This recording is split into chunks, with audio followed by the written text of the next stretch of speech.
Pangea Trust has, during the past 15 months, worked a lot with invalidation and mapping reports of the diaspora remittances.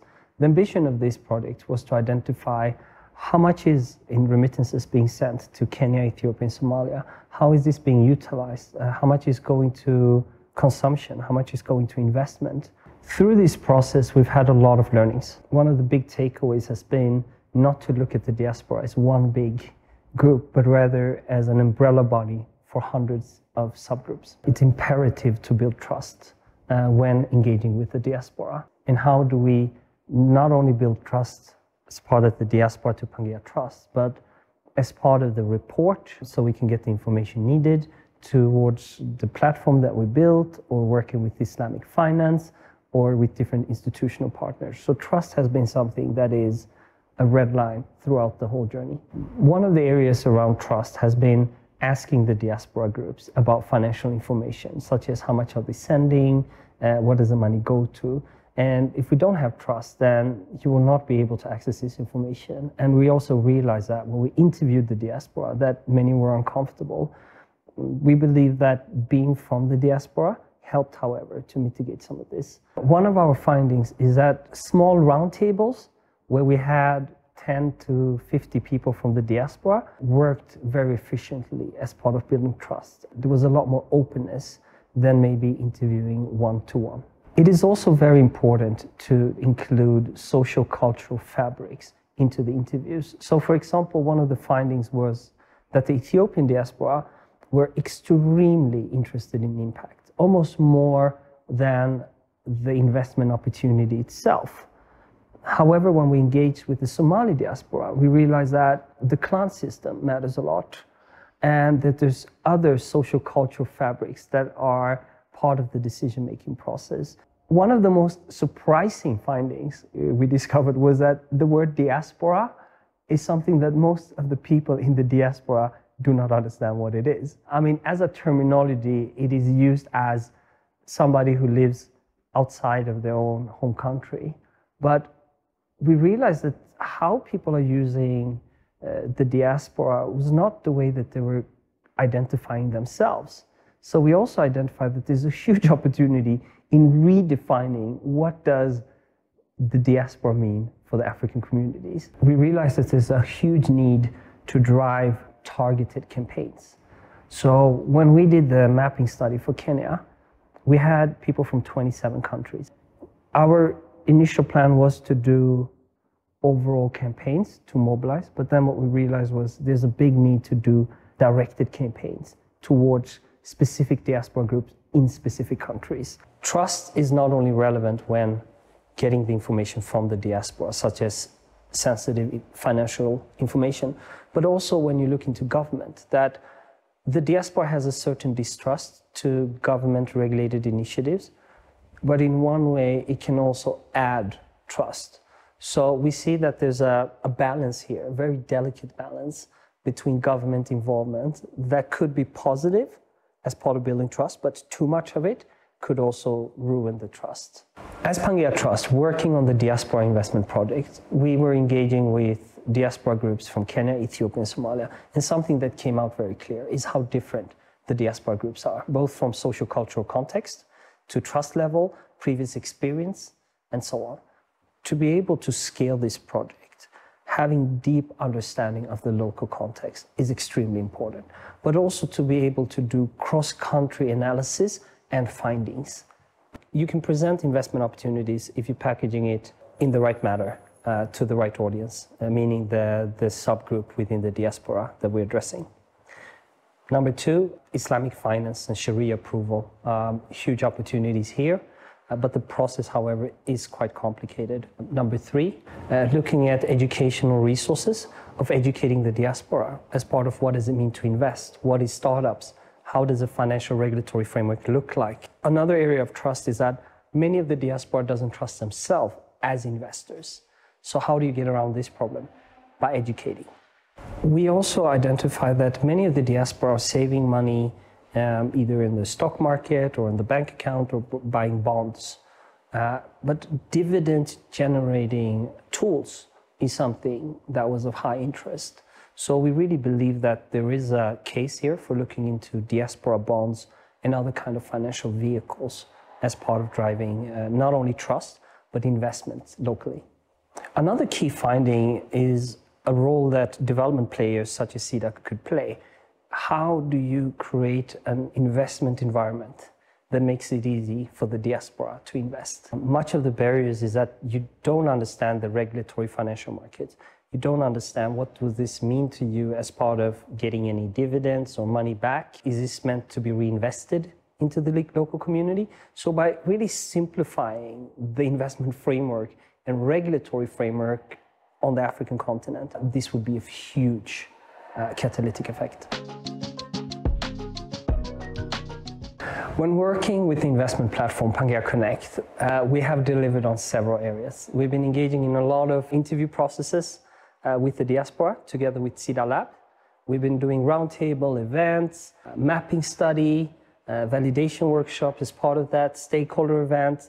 So the development process has been not only long, but it's also been very multi-layered. So throughout this process, we have developed 3 personas, or call it diaspora segments, within the conventional diaspora. And we also done 2 within the Islamic finance segment, in addition to delivering on the mapping report and building the technology platform on the insight gained. It started with really designing the customer journey. This is something we did together with SIDA Labs.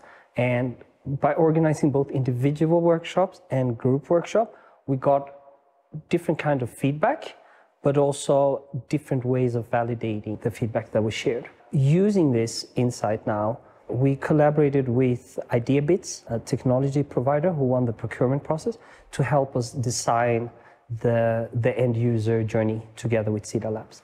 We're now engaged into looking into different technology providers that could help us build this proof of concept and this investment tool. At the end, it was a Norwegian technology provider called Dealflow who won the procurement process.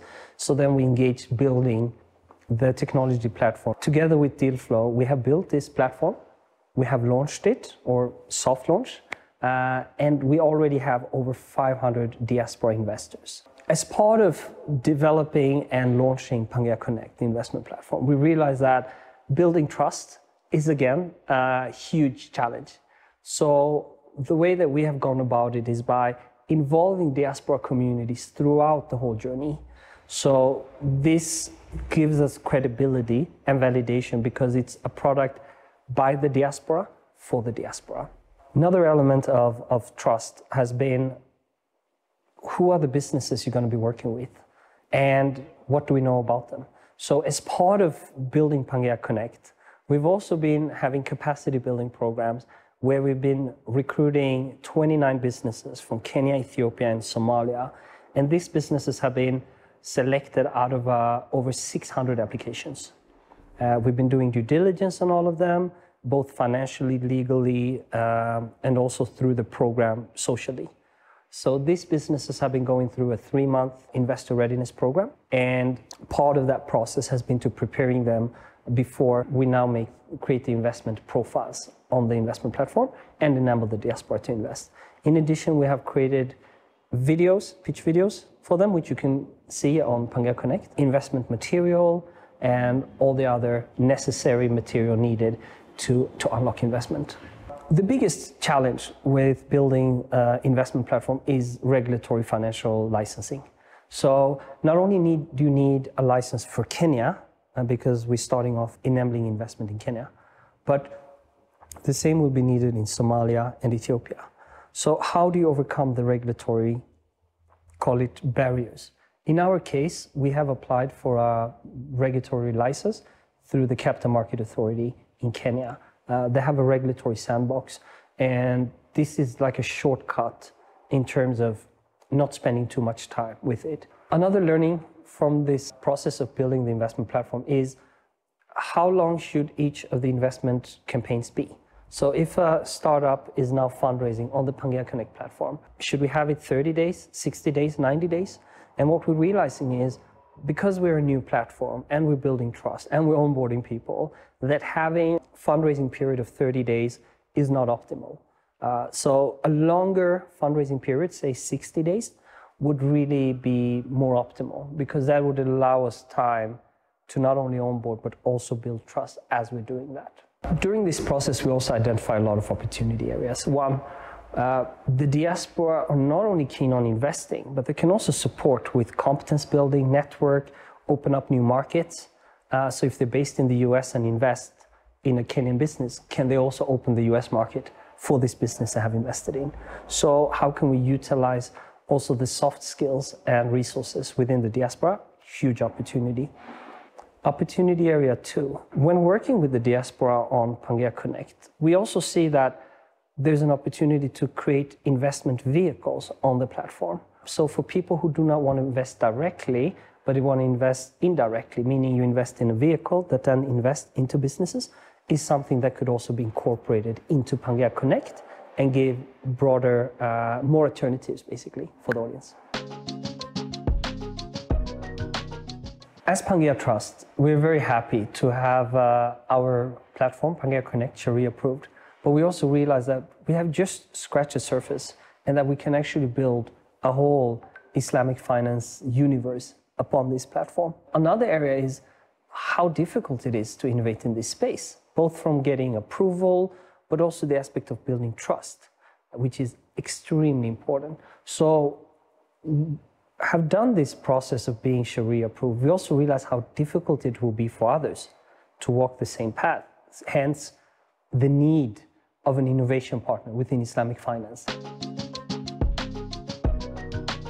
Working with institutional partners of the embassies in Kenya, Ethiopia, and Somalia has been immensely interesting. We've been engaging with government partners, private sector partners, non-profits to understand how we could best build synergies and collaborate between institutional partners. Through this process, we have identified a lot of learnings. One is regarding the regulatory financial markets. We see that there could be a lot more opportunities in between. So for example, if Pangea Trust had a collaboration with Capital Market Authority to drive financial regulatory innovation, it would obviously have simplified the whole process.